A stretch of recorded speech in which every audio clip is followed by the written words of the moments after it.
Yo guys, welcome to The Last Lap. Don't forget to drop a lovely, juicy 5-star rating if you're watching on Apple Podcasts or Spotify. Hope you enjoy, and let's get into it. Good afternoon and welcome, ladies and gentlemen, to The Last Lap podcast. How are we all doing on this fine day? We're firmly into 2023 season now. Or not 2023 season, 2023 year. Yeah.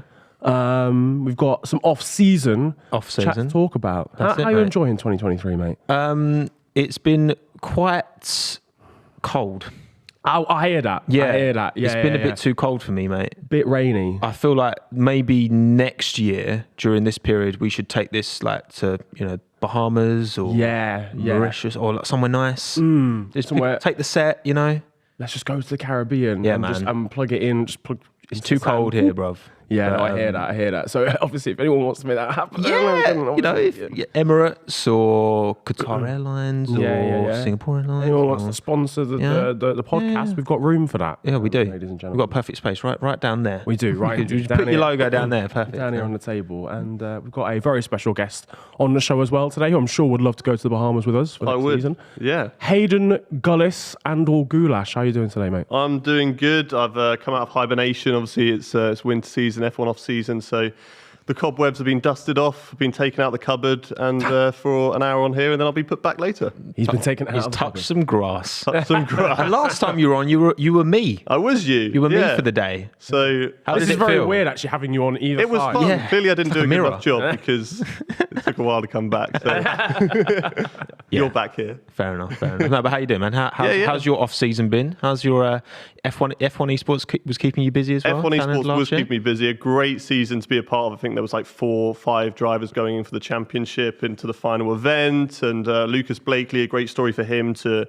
come out and finally win the championship after years of trying to get into F1 Esports and then working his way through the ranks and now being champion. So it was a great season to be a part of. But apart from that, it's just been good just to relax, sort of forget a little bit about Formula One, take a little break, and now get back into it for 2023. Well, because I wanted to ask you actually, you've worked in the kind of esports and with F1 Esports now for a little bit, and it's like, where do you see the space going? Because obviously with lockdown, a lot of people jumped into sim racing, not just F1. A lot more eyeballs on it. Yeah, iRacing, Twitch Quartet, and all that.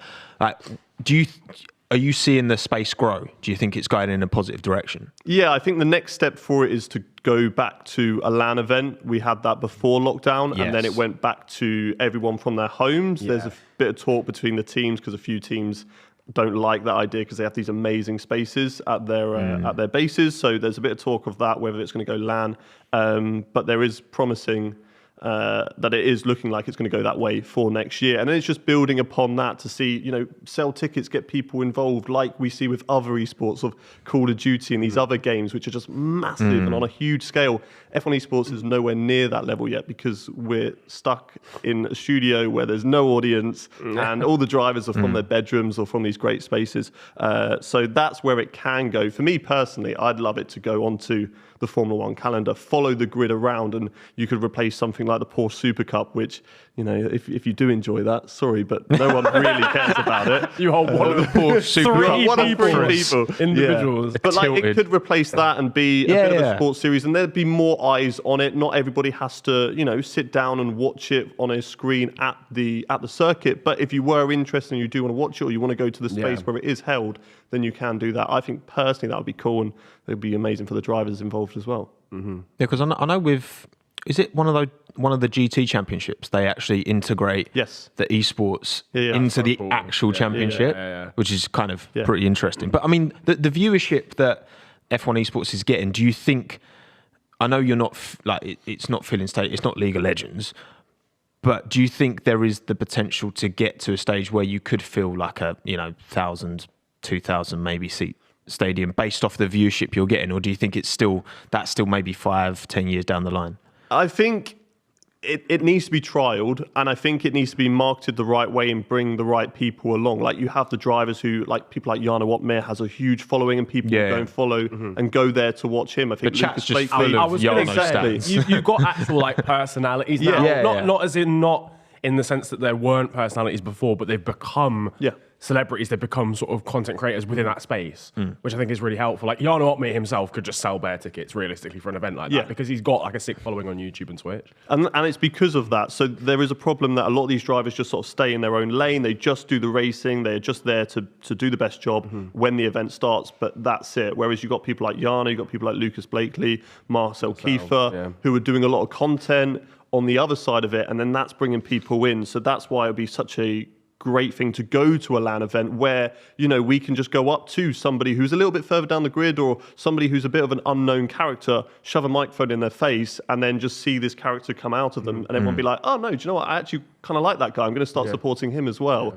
And I think, going to that LAN aspect, but because it's still from, you know, a home basis, it would be a bit of a risk to go into that environment. And that's why I say you've got to bring the right people along. So if maybe an F1 driver can, because they used to do that in the past. I mean, we went to events before and Lando Norris rocked up, and we had like Gasly rocking up as well to these events. So it would draw people to come in and then also watch a great spectacle of F1 Esports. Because I still think we're in the foundational period. Because like you said, like Mercedes got an amazing facility. You know, I've been to we've been to McLaren's one. Like it's great. But then you've got like Thomas Ronner, who was fighting at the front for Haas, and he's in his bedroom. Yeah, you can see his folded clothes in the background.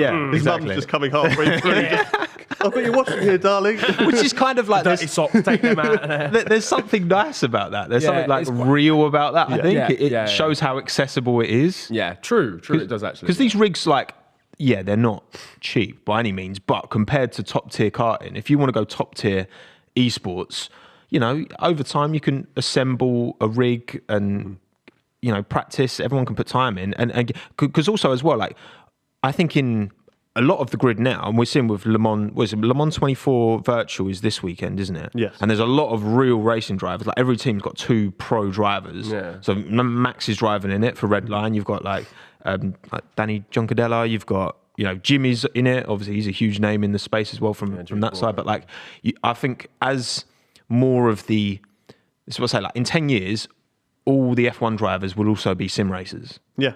Yeah, I mean. Yeah. I mean, I play a lot with Joe Guanyu, like just playing F1. We're just on He loves it. He loves it. He will message me to play. Like when we spoke to him, actually you weren't there because you missed out. I wasn't. Bahrain. We spoke to him and I just dropped him a message just like, because I was wanting to work with the Alfa Romeo team at that time. And I was just like, look, if you want to jump on, do some open lobbies, I'll get the esports drivers involved. We'll do something like that and maybe sort it through them. And I just expected it to come from the Alfa Romeo esports team to sort that. And he just drops me a message on Instagram, just be like, you want to play F1 tonight? And I was like, okay, yeah. Sure. And then it's just from there, like he'll message me and he is game for it. And it's not just someone like Lando, because it's not the same thing driving a real F1 car and playing the game. Like you do have to put in some effort and time to get good. And Lando did get good over the lockdown period. So did Charles, so did George, all that lot. But Joe will just jump on and just be quick. Like he is fast. Like, I don't think he's obviously esports level, but he could definitely have a race with a few of those guys and just, you know, be in the mix for a while, I think, for sure. That's so jokes to say, by the way, that like F1 driver Zhou Guanyu is not quite esports level. Yeah, but it's the same the other way around. I get you. Would be fast in a real life car, for sure, don't get me wrong. But he's not going to be beating an F1 driver jumping in. It's like when you look at like a set of course at R-Factor iRacing, from my understanding of drivers that I've spoken to, it's like the talent, the real life talent passes easier to that with the F1 game, because it's not because it's an accessible game. It's not like a true kind of hardcore simulator. It's about not just being a quick real racing driver and having it pass over, but understanding the nuances of that game, I suppose. Like what do you think with F1, you know, as a franchise? Do you think it will move more towards like do you see a day where, I don't know, there's like 2 engines in the game? There's like a casual engine and then there is that more hardcore engine, because F1 are putting their money and like they're putting F1 Esports like on the main F1 YouTube channel, like they're putting it in front of everyone. They clearly want to promote it. Do you think that product will change over time, or do you think that game will stay casual? I mean, I can't say too much, but I believe that, yes, it is going to have 2 different engines, maybe 2 different games in the future, one for the more casual, because it is a franchise at the end of the day. It's got to be able to be like open doors for people. It's got to allow people to just pick up the game and play, because they might just look at that on the shelf and go, oh, do you know what? I watched Drive to Survive, for example. Let's see what playing an F1 game is like. Everyone starts somewhere. They can't then jump in and it's like the craziest simulator. If you jump into something like that on iRacing with a controller, it's going to be the worst experience of your life, you'll just put it on the side or go refund it because you just didn't enjoy it. But it's got to have an aspect of just jump in, play, and all these different gimmicks of like the sort of Journey Star, I can't remember what they called it. Breaking Point, I think it was. They had the story mode in there. The one where career you mode and decide like how your living room looks. And all of that stuff. Basically integrate the Sims into it. But that stuff is obviously for a newer player to jump in. But then there's that aspect of other racing games, like you say, the iRacing, the Assetto Corsas, that are more realistic, where the real-life drivers will jump on those, and they're more inclined, because Max Verstappen, for example, does not like the F1 game because it is that sort of simcade. Because basically the way it's set up is the guy who does the handling will make a handling system that is pretty much similar to real-life cars. It will come back, and then they'll go to him, right, you need to dumb it down a little bit and make it more arcadey, and then do it again, and then do it again until they get something that's kind of in the middle, but it doesn't suit. So therefore, an F1 driver jumping into that, it will be like driving a new car, because the handling is so different and the way that the car moves and stuff like that. So I just feel like it makes so much sense for the F1 game because of where, you know, in motorsport's got such a unique connection, real life to virtual. You know, if you're good at FIFA, there's no correlation to being good at football in real life. Niran likes to think so, but without the knee injury, of course, it's always a knee. It's always a knee injury. It's always a knee. It's never like, oh, my groin went like one time, like it's my knee. Yeah. Always you do. But that's the thing. Like you can, like you say, you can convert someone, like get him in as a casual, and you can build up. And I feel like it makes sense for the game if Codemasters, you watch him. Hear me out, right? Just please sponsor. It's like, no, it just makes sense to me. Well, all I'll say is watch this space. Watch this space. Because what you're talking about could be in the works. And it's all because I said it. And it's all because you said it. But it is true that you can take those, because we're examples of that. Like, before we had no racing experience, and then we jump into that F1 car around Buckmore Park that we did. And I was 10 seconds quicker than you, mainly because... Wow. Thanks for reminding me. I think it was actually more than that, because I was actually 10 seconds quicker than I have more to lose, Haydon. I have a dog. I'm married. I own a house. You weren't married then. No, I weren't, to be fair. But the reason that I was able to go into that and just push from the off and feel comfortable was because I've done all this sim racing, because I've sat in a rig with a wheel, and I know straight away I was just like, I took a couple of corners and I thought, okay, this is going to feel awful. And I was like, hang on a minute. This is actually you were easy, so much quicker to that's the thing, the speed you're able, because of that sim racing experience you've got, it's like, whereas I was just like, this car's worth so much money, if I put it into a wall I'm terrified, so I was just creeping around. Did either of you watch that show back in the day called GT Academy? Yes. And it got like gamers in, and basically like if they won a competition, they'd go and race at 24 Well, they're doing a film on that, isn't it? They're doing a film on that. They are. Yeah, a film coming out this summer. Bring that back, ladies and gentlemen. I forgot Get about that. Haydon on it. Yes. I want to drive an F1 car. Like a modern F1 Academy. car. See, that's the thing, right? Because I don't have that confidence. If you had to give me the choice between driving like a GT, like a GT3, GT4, and an F1 car, I'd pick the GT3, GT4. See, I'd pick the F1 car mainly because I feel like I have more knowledge of that. Like when I jump into iRacing or stuff like that, doing GTs, I'm not necessarily much of a fan because it does feel different, all of it. And like I said, I'm not saying that driving F1 game feels like driving an F1 car in real life. No, I would still have to build up. I won't be able to jump in an F1 car. Of course. Like, this is easy. But it's better than nothing. It's a lot better than nothing. Yeah, exactly. But for me, because I'm more comfortable in that scenario, I'd love to just jump into a Formula 1 car. And because we've done things before, but we've never got out of first gear. That's been the worst thing of all the stuff that we've done, is because we've done it around such short circuits that by the time you get to max revs of first gear, about to change second, I've got to brake and go into a corner. But this is what's amazing. Like we're talking about essentially the video game version of real life being an actual training aid and actually getting you a head start. You look at what Jimmy's doing, like in Prague, like he's competitive, and he's not got a career in karting when he was a kid or any of that growing up. It's just off sim racing experience, basically. And just by the way, as well, if the authorities are watching, if you give me the choice of a GT car and F1 car, I would choose neither because I can't drive. We'll get some driving lessons. I mean, you don't need a real life driving license to go and drive one of those. So you just need a racing license. Max Verstappen didn't have a real driving license when he first stepped in a Toro Rosso. Yeah, crazy. Absolutely. Yeah, there was kind of like the Sidemen charity match of football. There was like a charity race. I think some French YouTubers or streamers set it up, and they did a drive in some, I think it was some F4s at the Paul Ricard circuit, I believe. And it was just like a charity event where they're all influencers just taking part in this race in F4 cars. Jokes. Which I'm like, hello. Why don't we do this in the UK? And also, Paul Ricard, like no rules racing, is like runoffs for days. You can take about 16 different. I was going to say they were all doing different versions of the track. Every single one of them took a different chicane. 1000%. That would be chaos. But Haydon, I'm excited for where the esports space goes, and same. 1000. Bits, mate. But excited for next season as well. Yeah, exactly. No, very excited. But let's get back to actual F1. The real stuff. Sorry, you saying that esports is not fake? I knew that was going to happen. How dare you? You're like every comment on the F1 Twitter channel. Get a new account. Launch season's coming. It is indeed. It's soon. We've just had Mercedes announce the W14 launch, which is going to be on the 14th, though. Why would it be on the 15th when it's the W14? That is annoying, isn't it? Me. That's a good point. I didn't clock that, actually. Now, grow up, Mercedes. Because Toto has to be with Susie Wolf. He's got things to do on Valentine's Day. I hear that. Come on. He's a romantic. I like that. Whereas we've got Ferrari on Valentine's Day. Ironically, they're going to break all our hearts this year. Bless them. Do we think that Mercedes... What were your expectations this year? Because obviously, started the year poorly. It was quite clear about early that they weren't going to be in a fight for a title. Kind of came good towards the end of the year. Is it how pivotal is this season for Mercedes? Do they need can they afford another we're catching up season? Or do they need to be, because obviously Lewis, we don't know how much longer he's going to stay in the sport. Obviously, George is also not going to be, you can't expect George to be too patient for too long. Like, he wants to assert himself in that team long term as well. Yeah. In terms of can they get away with it? In terms of George, I think, yeah.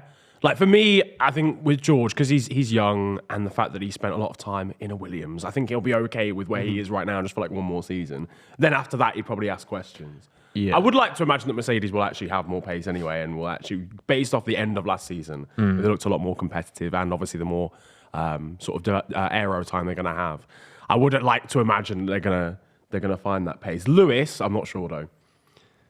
I think the key point you said there is the aero time and also the development of the car. I think Mercedes are one of the teams that are very strong at developing a car through the season. We saw it last year. We've seen it in previous seasons when they had fights with Ferrari, that they had the better development by the end of the season and their car was quicker and they disappear. So, yeah, if they have a weaker start, obviously they can't be back in the midfield. I think if they're in a sort of 1.5 again, instead of Formula 2, they're in Formula 1.5, then they'll be able to catch up, because obviously Red Bull are going to be pulled back a lot by the penalties that they received due to the cost cap. I don't know whether I think that comes into effect more, I'd say, towards the end of this season. Yeah, that's a good point, actually. Sort of when that's going to start to affect them. Because they obviously have that basis. They can build that car from last season. Yeah. I think they're still going to come out quite strong. But they have to kind of be a little bit cautious over the rest of the season with where they delegate their time. And I think it could hurt them. Ferrari, obviously, are an unknown. We know they can make a really strong car. They did at the start of last season. But is Fred Vasseur going to come in and change that and make them stronger? Who knows? If he can, then Ferrari look like the team that potentially could go on to go and be champions if Red Bull do struggle with this capping that they have. Because I just think, like, going into the first race, when we go to Bahrain, it's like, I think Mercedes need to be within like a half a second in qualifying both cars. Yeah. Like, because they need to be starting. Yes, the Red Bull have but they've clearly got the best kind of foundation there. I feel like we're going to see, like, once all these cars do start to get launched, they're going to be like 10 Red Bull clones. Yeah. Let's like, surely that's the direction now that you have to kind of settle on. Yeah. Maybe the Ferrari, curved side pod, maybe you have to stick with that because they've got the close relationship. Will Mercedes bring side pods back? That's the question. Yeah, no, it's a good point. Because I know it's like there's more to it than just what they look like on the outside. I don't know, because it sounds like what Mercedes was saying, that they were open to keeping it, and there's been rumours that they've kept with it.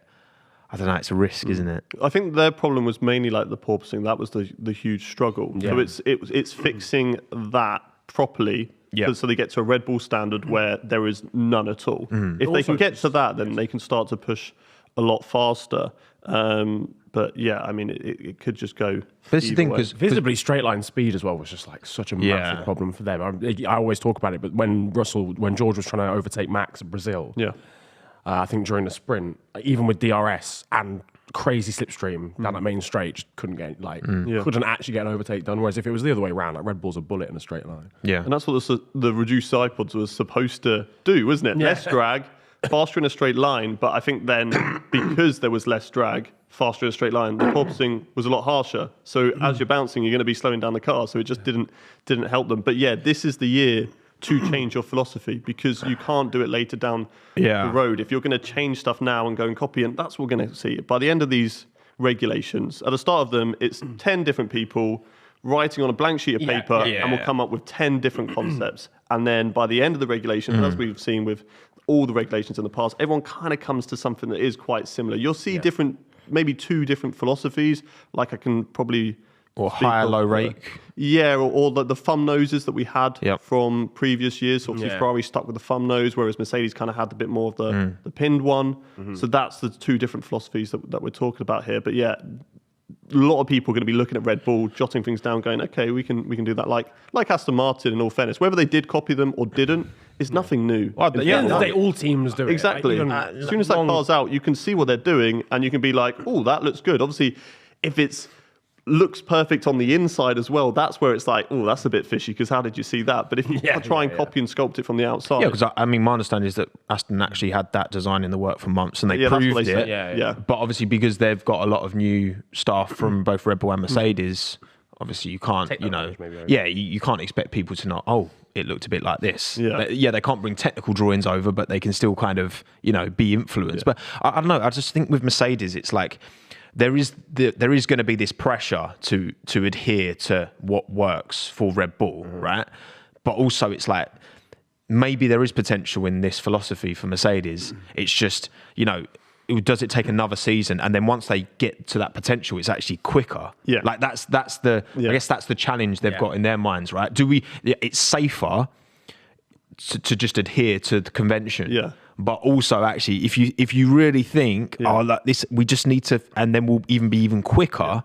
High risk, high reward. Yeah, it's like that with anything. I could copy your content, right? I could do exactly the same thing as you, but I won't get the same amount of views as you because you're already doing that, and I will never surpass you. But if I go and do something different, there is that chance that it's going to fail, but there's that chance that it could be better, with a different audience. It's true. That I do surpass you, sort of thing. So that's the way to sort of look at that. Never.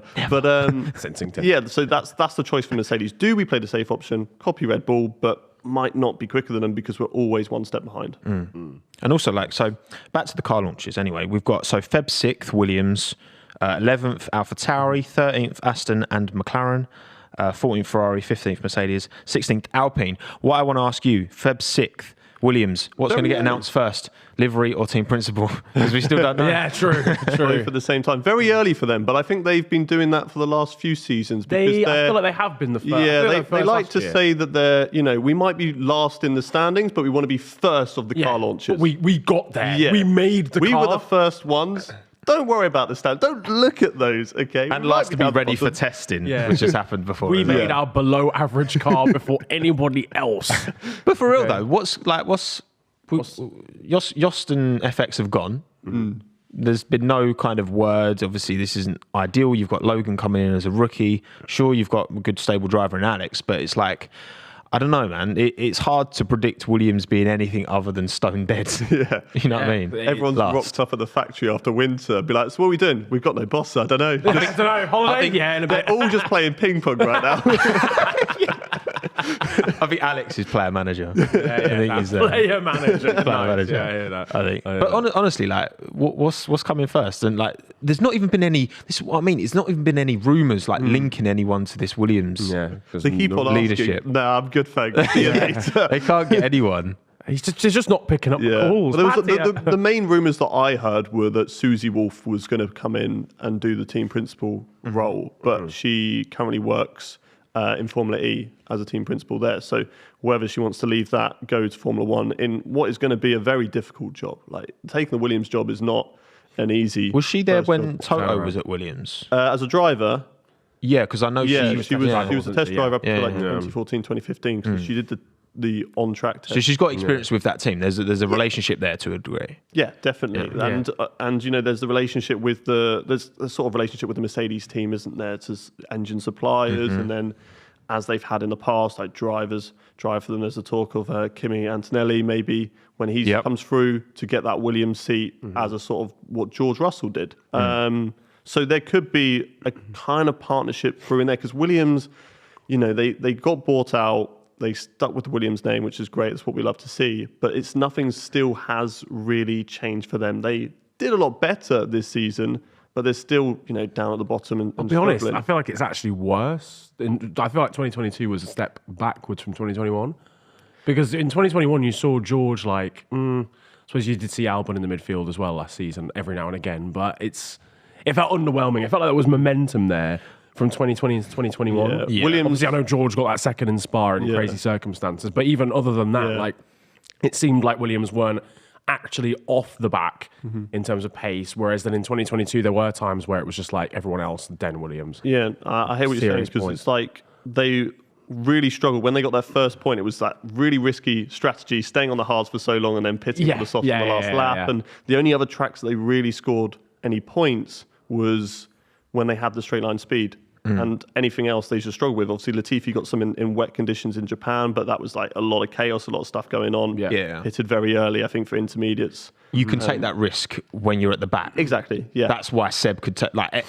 Seb spinning in turn one actually like made his race. You could argue, because then... the back, you make a wild... you might as well just... And then actually it paid off perfect.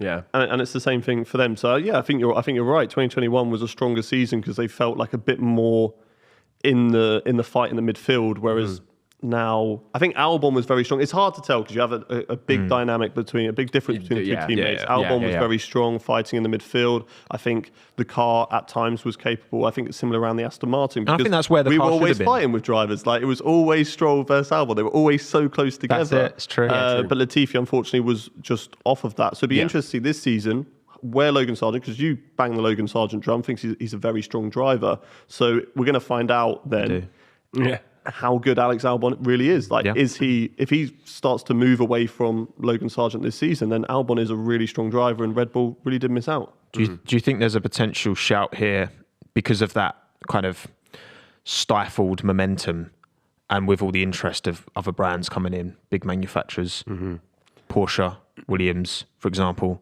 Did DeRilton look at what's gone on? Look at, they've done a big roll of the dice. Williams family have left, bought Jos Capito and FX in, hasn't worked out. Their investment, I still think they could, as F1 as a sport grows, and this is why there's so much, anti-Andretti sentiment seemingly from the teams, because they are like, they want to keep it a closed book because it's so valuable at the moment. Drive to Survive is about to come out, which we'll talk about in a bit. But it's like, do you think that selling the team off, I feel like DeRilton would probably make money on their investment, and do you think they're like, I think they should be considering it for sure. And I think it's for someone like Porsche to come in, for example, and take over, there's not many doors, there's not many opportunities to get in. And I think if you get in now and look at the trajectory of the sport where it could be in 10 years' time, when, say, we get 12 teams on the grid, there might not be opportunities to come in because we don't want 15, 16 teams. It's not going to happen. That would be silly. I think that's interesting, actually, because I feel like at the moment, this is probably the highest interest there's ever been in terms of just general brands getting, like, car brands entering Formula One. I don't think there's ever been a point in F1 history where you've had all of what we have so far, plus Audi, plus Porsche, plus fucking Hyundai, fucking everybody wants to be, but Honda want to get back involved again as well. I think if Williams were thinking of doing that, then I think now is a really good time, especially while there's crazy amounts of interest. I think they will make profits on their investment. When they took over Williams, was around 2020. They were really struggling then, and they have got into that midfield fight. Like, they're not miles off. They're not always at the back. They're still in that fight. It's not like 2019. It's like half 2021 or whatever. Yeah, it's just because the top 10 score points. Yeah, and a lot of the time, I feel like Albon was finishing around that 11th, that 12th, 13th. You're so close, but you get nothing. You might as well finish last because you've got no points for it. So I think, someone like Porsche coming in could be good, but obviously fans are not going to like it because I feel like that Williams name will go in that heritage, unfortunately. But maybe it is time to move on and move away. What would you rather? Porsche take over that team, rebrand it, and it be competitive, or it stay as Williams and stay towards the back? What a question. I mean, like I said, maybe it's time to move on and move away from that and be like, look, it's happened. It's a shame for Williams of what they've achieved, but let's remember them for that and not remember them for where they are now. Remember them for when they were champions and all of that stuff. This is what I mean. It's kind of like, it's like, someone like an old, an old family relative who's clearly like, not quite what they used to be. And it's like, when's the... What's you're saying, when's the right time to kill them off? No, I'm not saying... Take them to the vet. Where are you taking this story? I'm just saying, you understand what I'm saying? It's like, they're past their prime, and it's go just into the home. Look, I'm just saying, right? It's sad seeing such a iconic F1 name be so consistently at the back for since 2017 was okay, and then 18, 19. It's just steadily been. And it's just like if there's not a potential, because it's competition, right? You've not only got to develop your car, but you've got to out-develop everyone else. Yeah, 1,000. Yeah. And that's part of the problem as well, because you've got all this excitement around Alfa Romeo Sauber with Audi coming in, so they've got good momentum. Yeah. Aston Martin, I think, have got fantastic momentum. From last season, Haas have got... They're hitting the budget cap now with MoneyGram. AlphaTauri, maybe they'll sell that team off. Maybe they'll keep it going. Who knows? But we know the potential of AlphaTauri. We saw that in 2021.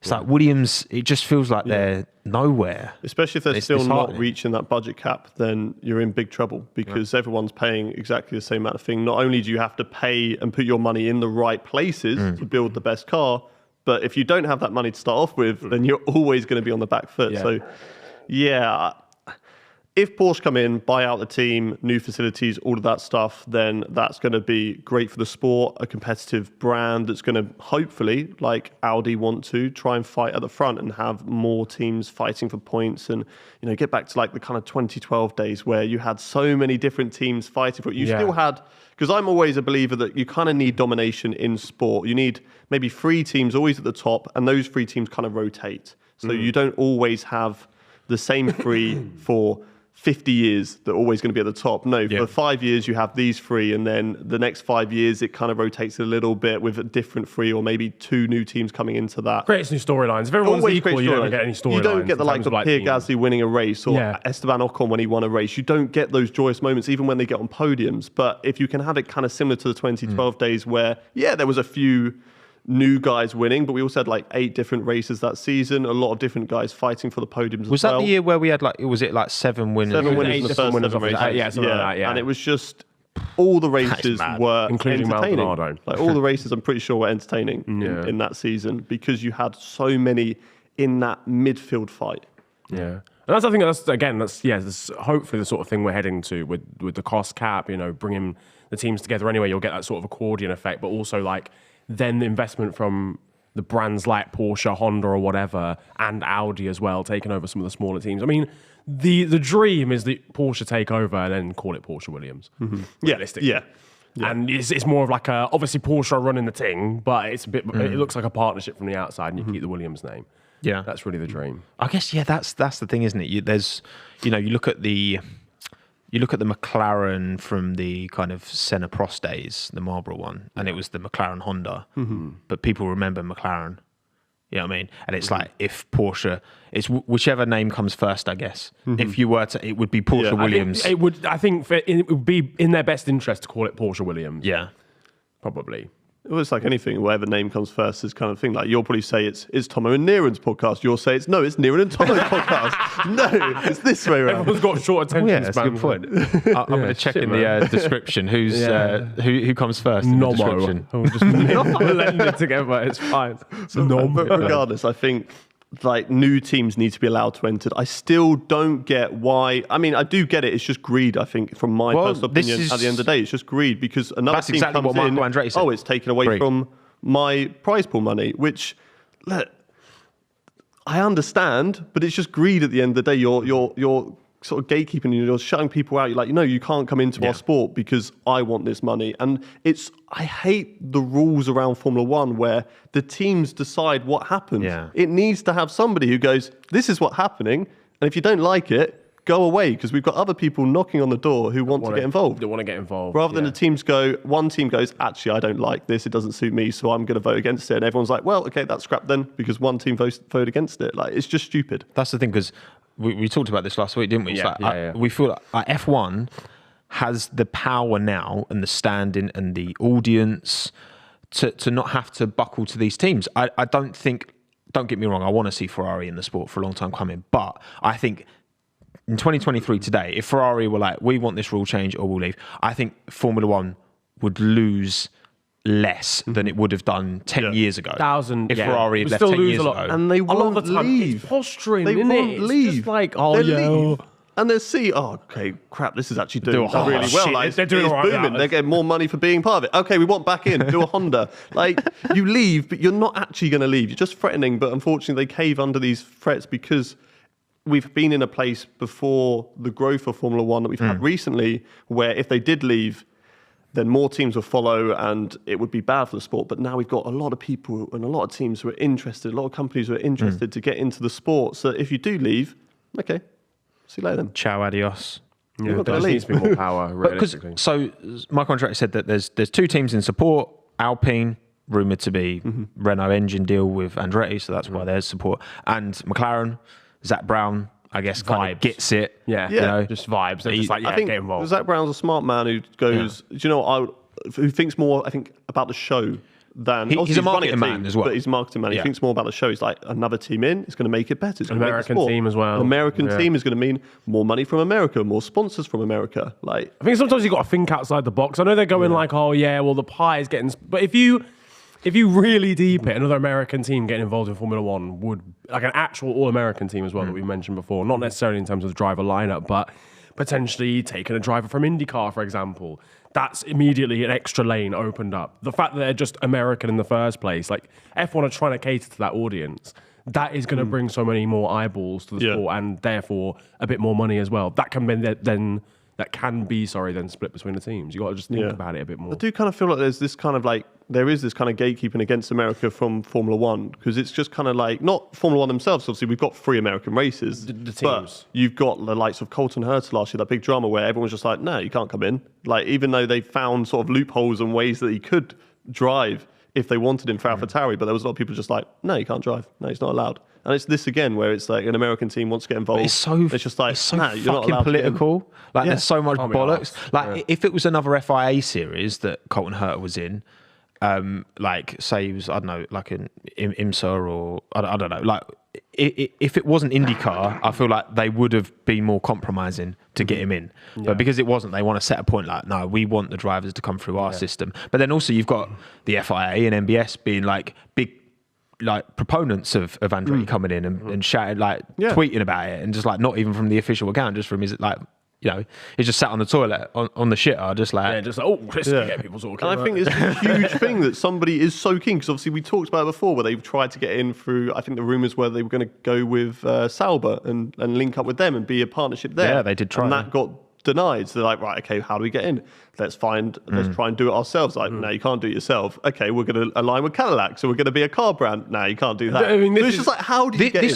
This is literally what we said last week as well. It's kind of like, if Andretti, a team with naming heritage in Formula One, along with a major manufacturer and car brand, and all the money, can't get in, and how actually do you get Formula 1? This annoys me because this is an instance where F1 doesn't feel like a sport; it feels like a business. Yeah, 1,000. And it's all business politics, and it's not about the good of the sport, which I think everyone collectively would like to see an 11th team at least.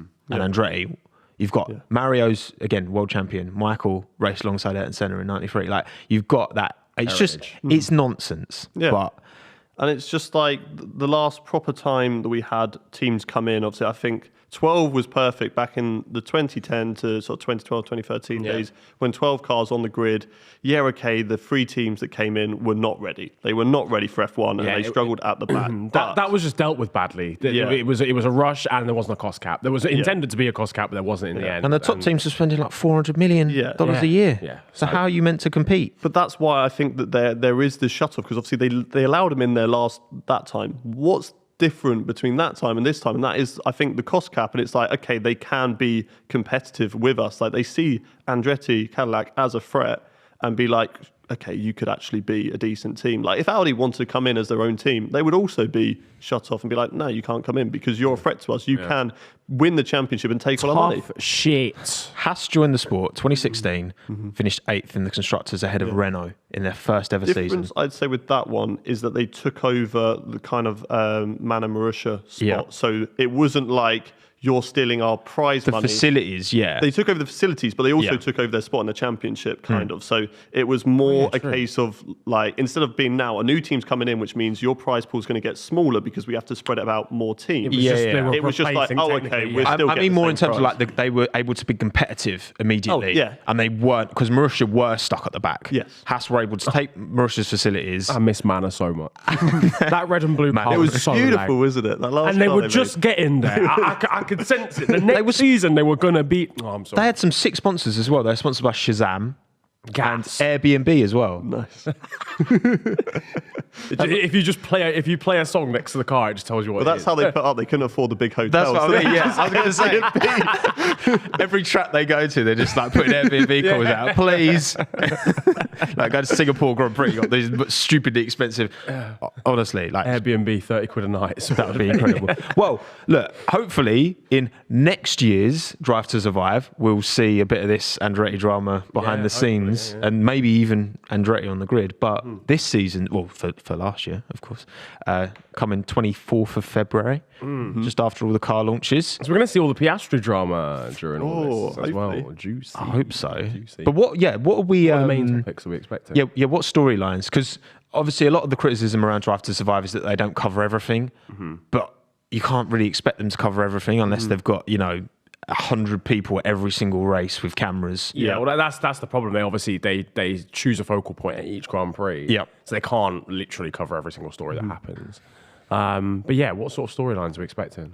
I think we'll have a story on Mercedes. Like, one episode would be dedicated to Mercedes, sort of like coming into the season. Toto's speech at the end of last season be like, everyone has a target on their backs, and then they missed. They missed. Lewis, my team don't make mistakes. Yeah, there's a lot of good quotes. Yeah, exactly. And then it's going to be a case of building up to that, with the climax of the episode being George Russell's win and Mercedes are back on top, kind of thing. That's one episode, I think. I think we're also going to have a story, hopefully, around the drama around Perez and Verstappen, and sort of see what happened at Monaco, see if there's any backroom drama between that. Yeah. I mean, that's a great storyline. Verstappen's on it this year for the first time as well. That's a great storyline for next year as well. I mean, the Perez Verstappen thing is, in my opinion, is not coming down. It's going bigger next year.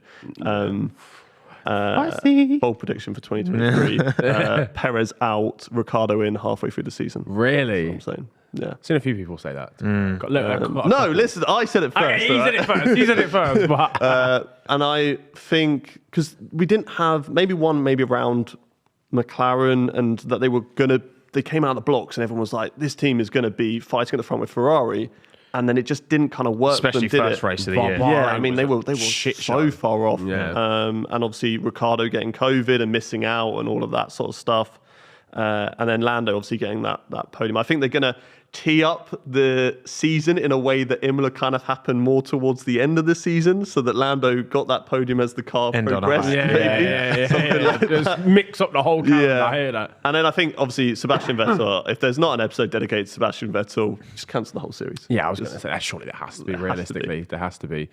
Maybe, no, because I don't think they were following Haas at Brazil. I don't know who they were following at Brazil. That's a good one Kevin as well. Magnussen, Yeah, that's a good one as well. Kevin Magnussen, the story of Kevin Magnussen. I mean, just there'd be one, hopefully an episode based on him. Yeah, honestly, coming in last minute, getting fifth in Bahrain, a pole position. You say about the Verstappen-Perez thing, actually, I'm sure I remember there were Netflix cameras around when... You remember those always pictures? around. Yeah, they're always there. With their little boom mic, just sticking it through random holes, just trying to pick up. There's a big fight kicking off and you just see this boom mic slowly come down. It's like javelin, just launch it into the mix.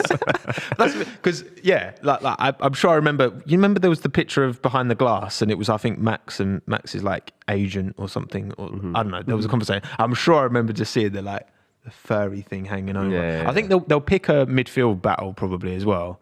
Like they kind of, because I know people talk about artificially creating like team rivalries, but I think in terms of that battle, do you reckon it would Alfa Romeo and Aston Martin? Obviously they came down to the wire. Alpine McLaren. I would love to know because they must shoot thousands and thousands and thousands of hours of footage. So it is a huge task to put it all together and actually create some kind of narrative. The SD card for that series is this big. They just have a Jogran, a Valtteri Bottas versus Sebastian Vettel where they hate each other across the season. And it's like this one race where they have slightly go wheel to wheel. That's the key moment of the episode. Changes it all.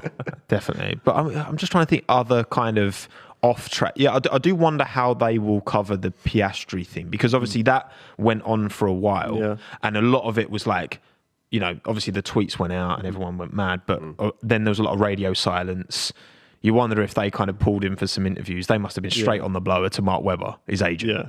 I think there'd be an episode kind of maybe more dedicated to like silly season, and you have Will Buxton with a line of just like, if a driver leaves one team and goes to another team, he now drives for a new team in Formula One. I really do hope he plays into that and just I think he will. He loved it last year, so I think he will. But I think there'd be something on that, and I think also the cost cap might be because there was so much drama around 2 races that was going on between like all of that and all the investigations and the rumors coming out and them denying it and being like it's not true and then it was true. That's the thing. On track, it might not have been great in 2022. A lot of politics, a lot of drama, which is exactly. You know what I want to see. You remember when they the totally natural phone call where Christian Horner calls up Checo. I want Lawrence Stroll to do that to Alonso. Yes, that would be phenomenal. Because, I mean, there's so many different like dynamics and characters going on. But I think that obviously Gunter's going to make an appearance. Yeah. Do you reckon he'll plug his book, Surviving to Drive? Surviving to Drive. That's ridiculous. It's just with him the whole time. But that K-Mag poll, I really hope they were there to capture that. Because we were saying earlier, right? It's all all 10 teams being competitive. Yeah, that sounds good in theory, but actually in practice, you don't get those storylines. That's what I mean. That was so that was so wholesome, man. I shed a tear seeing him. When he stood on top of the car, that. It was you don't get that sort of thing. You don't get those are the stories I want to see in Drive to Survive. Yeah, because that doesn't need to be dramatized. Mm-hmm. Like it's all there. Yeah, I mean you don't need to add any spice to it. Yeah. It's spicy enough. Yeah. But that's what I mean when I say like domination is good for a sport because you have those storylines and you need winners and you need losers, but you need also a platform where people can go up and down the table. They can't just be like, here, cool, we're always going to be here and we're always going to be here. You need that rise and fall. But there has to be an episode on Haas from where they were last year. The drama of dropping Mazepin because of the war kicking off and all of the sponsors and all the politics that happened there and the reason why he's now out of the sport. Kevin Magnussen had a year out. He's come back. There's all this hype around him. And then he got that P5 in Bahrain. It's all looking so good for Haas. They're actually fighting in the midfield. They're fighting for points. Oh no, it's getting worse. Then will they go back to where they were? They get a pole position in Brazil, and it's just like there's a great storyline there. And if they haven't got there, then they have missed a beat. But so many times we talk about great storylines in Drive to Survive, and so because there is always so much that goes on in a season that for 10 episodes or 8, I think it's 10 that they have, isn't it? Yeah, it was 10 for 10 episodes, like unfortunately not all of it's going to be in there, which is such a shame. You will miss out on stuff because again, there's always stuff going on off the track, and that sort of that way that it's operated, where they focus on. Do they still focus on a team at each Grand Prix, or do they just kind of go there generally now? Because I know when they started, I think it's easier we'll focus on one team, and then we haven't got the restrictions anymore around the paddock. Because I think they had to stick with a team and they couldn't move because they were in that bubble. Okay, yeah. So I think they're a bit more flexible now. That's good. That's good. Okay, well, just running up and down the paddock with, like you said, the boom mic. What's happening? Piastri's over there. We'll see. I'm excited, and I think look, this is the thing. Like, I love F1. I love talking about F1. I love diving into the details, but also I enjoy Drive to Survive because I think, in my opinion, I think a lot of the anti-sentiment, I don't know if you agree, is misaligned expectations. Like when I watch Drive to Survive, I'm not expecting a season review. I'm expecting like something that's not really designed for me as a priority, but there's some interesting behind the scenes interactions that I'm like, oh, that's interesting. I don't need to know how the season played out. I watched it. I was there. Do you know what I mean? Like, I don't need that. I don't need a review. I could just watch all the races back, or the highlights. But that is what it offers. Yeah. That's what it offers the hardcore fan, or someone that watches each and every race, is that sort of behind the scene. I didn't know that about this person or whatever.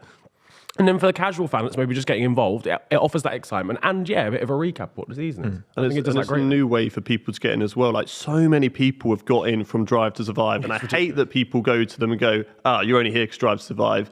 Name me who was 10th in FP1 in Belgium in 2010. No, you don't know that. You're not a true fan. Like, it doesn't work like that. Like, who cares? Everyone has an entrance point. Exactly. And I think it's a great way for people to start, and then they can build upon that, get in pick a favourite driver because I like his personality. Now I'm going to learn more about this driver and learn more about this team, and then build from it from that way. And I think it's great to get people in, and I think the same as you too, that, I watch it as just laid back. I'm not looking for a season review. It's for me, we've just had the car launches, the hype's coming back. I'm getting excited for Formula One, and now I can get back into just a week before the season starts, and enjoy what happened last season with a little bit of drama, just to build up that hype once again and get me really excited for Formula One to be back. You know what's nice about it as well? It's something I can recommend to my mates, and I can watch with my mates. If I say, you should watch the, Japanese Grand Prix, wake up at, 5 a.m. Like, that's not going to, even like a prime time slot. It's like, if you've got a mate who knows nothing about F1, I'm not going to recommend them watch the Grand Prix because you pick a rubbish one. You pick Mexico. Exactly. Never watch it ever again. Literally always happens. But Spanish Grand Prix on this weekend. I want to watch it. It's terrible. I recommend Drive to Survive to everyone I know who's not into F1. I don't even tell them to watch my stuff. I'm like, go watch Drive to Survive. That's poor marketing right there.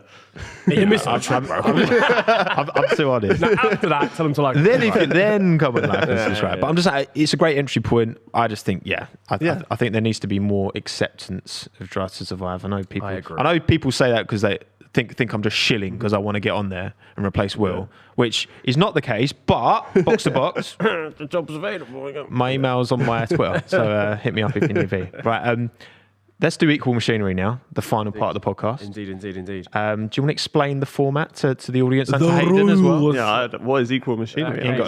Well, you're in for a treat, my man. Ladies and gentlemen. This is the segment of the pod. Not the show. Well, the show as well. This is the segment of the pod. The shoddy poddy.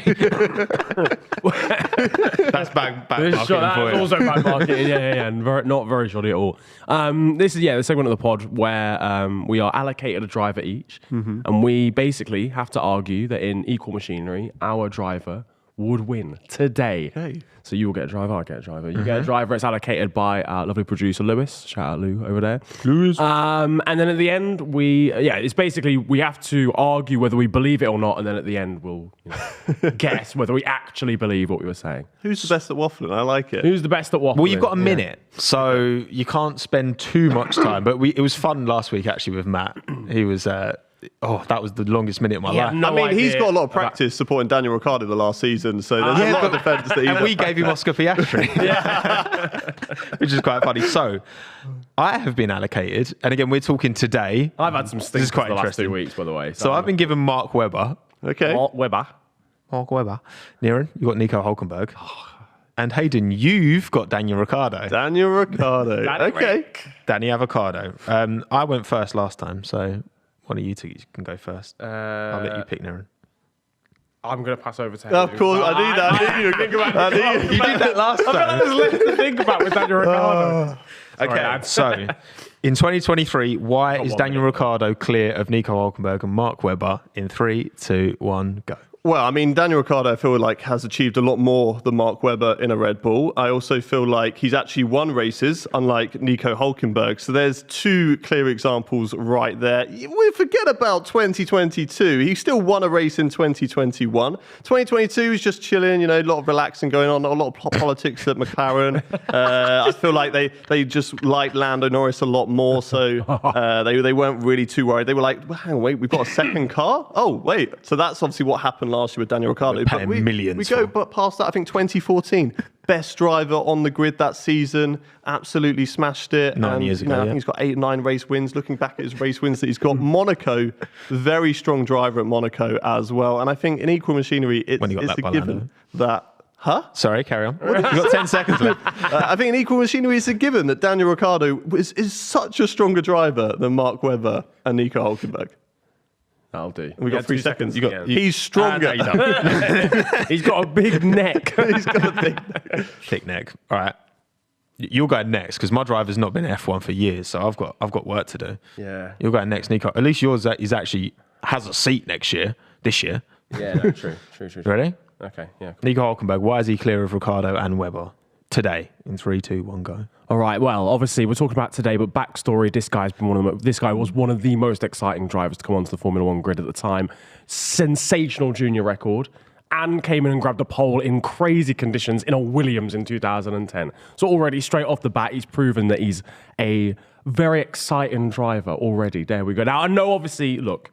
Podium situation was tough, but he's never really had a chance. He's never been in a car that's actually been good enough to achieve a podium. And the fact that he's even come close to podiums on multiple occasions shows that he can extract the most out of any car on any given day. That's Sauber in like the Indian Grand Prix getting like 4th or some shit in like 2013. How is he even extracting that much out of that car realistically? Force India, bang average, constantly beating Paul di Resta. He's always had the better over his teammate in whatever car he's been in.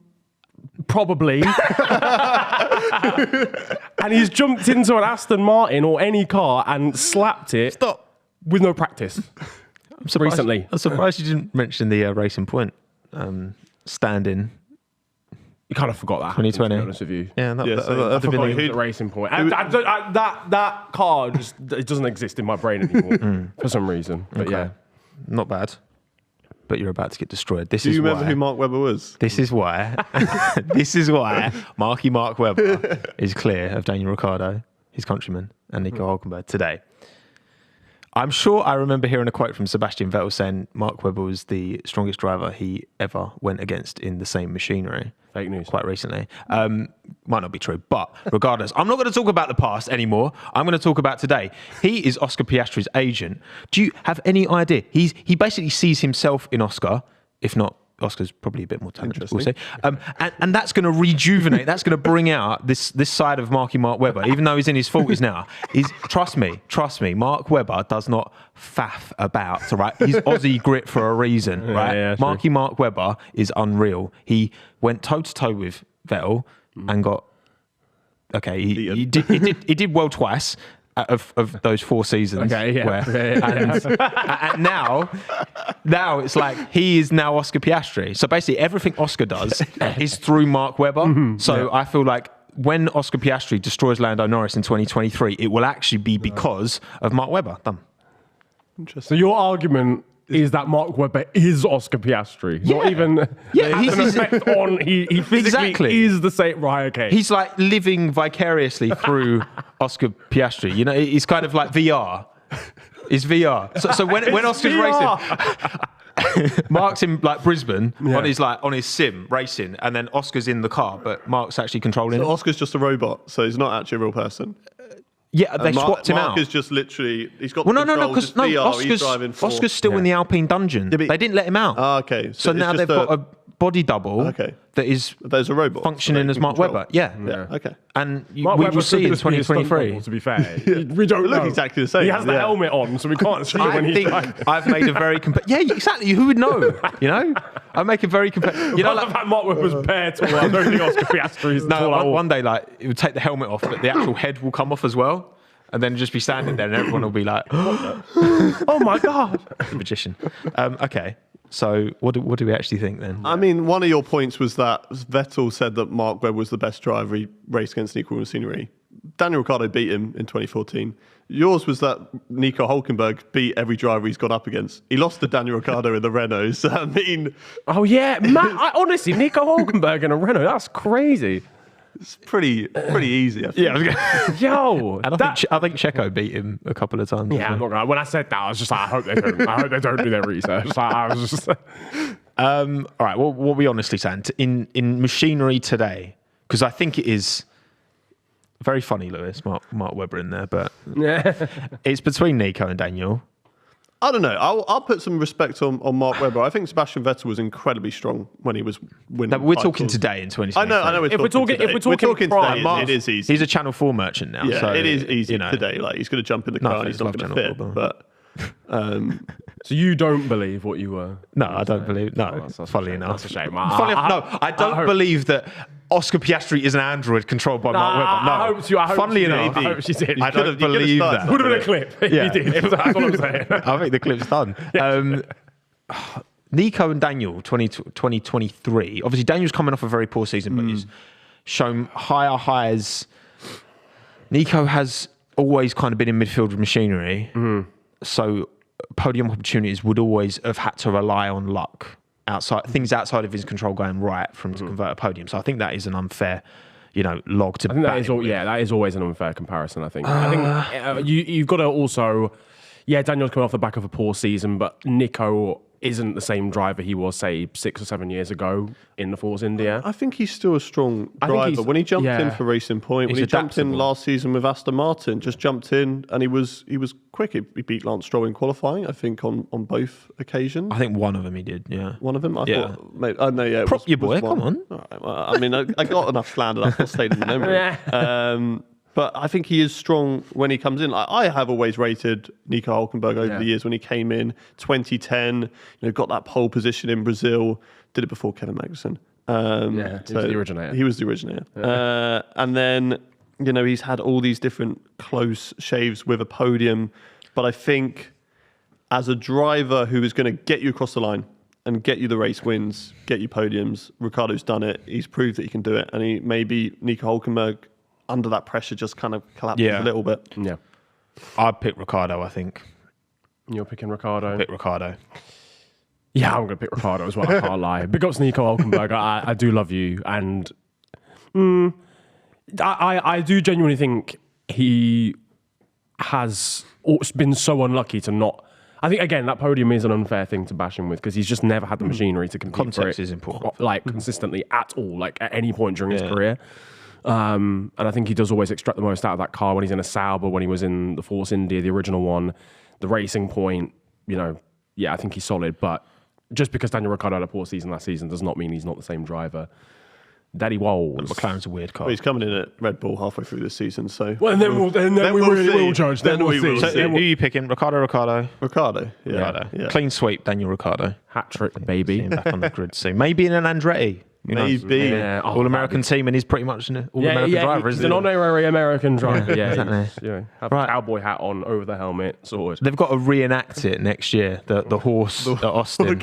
When they announced that horse. Andretti Cadillac are coming in, it's just Daniel Ricciardo on a horse. Be like, I'm back, bitches. 3 Cadillacs just behind him in the shot. Oh, man.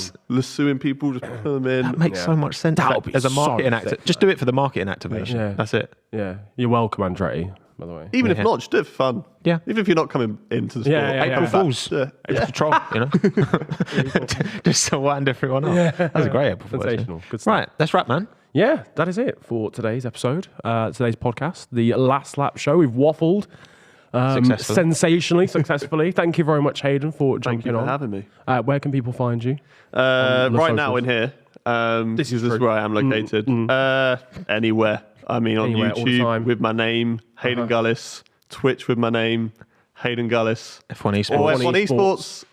Any sort of sim racing Haydon show, maybe. Gullis. Who Also knows? Haydon Gullis. Haydon Gullis. Appearing as Haydon Gullis, yeah. Do you go by anything other than Haydon Gullis? We can confirm. But yeah, thank you very much for coming on and hopping on. Tommo, it's been a good one. 5 stars. Like, subscribe. Apple Podcasts, Spotify, Google Podcasts. Yep.